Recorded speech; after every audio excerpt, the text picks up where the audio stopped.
Assalaamu calaykum waraxmatullaahi tacaalaa wabarakaatuh.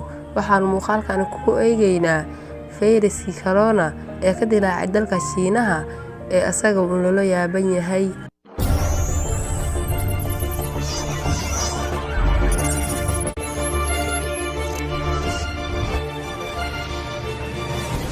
Kadib markii dalka Shiina ka dillaacay fayraska corona, gaar ahaan magaalada Wuhan, waxaa sare u sii kacay tirada dadka u geeriyoonaya fayraskan.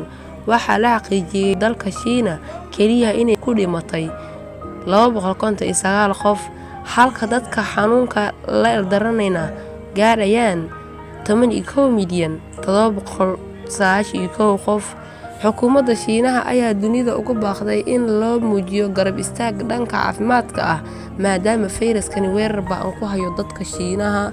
Markii lagu dhawaaqay xaalad degdeg ah kadib, dalalka dunida ayaa bilaabay tillaabooyin lagu joojinayo duulimaadyada isku xira iyaga iyo Shiinaha, iyaga oo adkeeyay socdaalka uga imanaya dalka Shiinaha.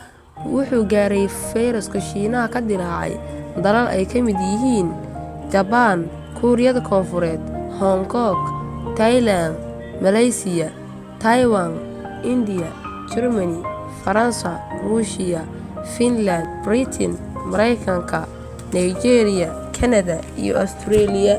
Waxaana ka shakisan wadamo badan sida Mongolia, Kazakhstan, Holland, Mexico, Kenya, Ethiopia, Sweden, Brazil iyo kuwo kale oo badan. Ururka Caafimaadka Adduunka ee WHO ayaa sheegaysa in aanu ka dillaacin Shiinaha oo kaliya kadib shirkii degdega ahaa ee lagu qabtay magaalada Geneva. Si kastaba ha ahaatee, waxaa la arkayaa in dalka Shiinaha adduunka laga go'doomiyay. Assalaamu calaykum.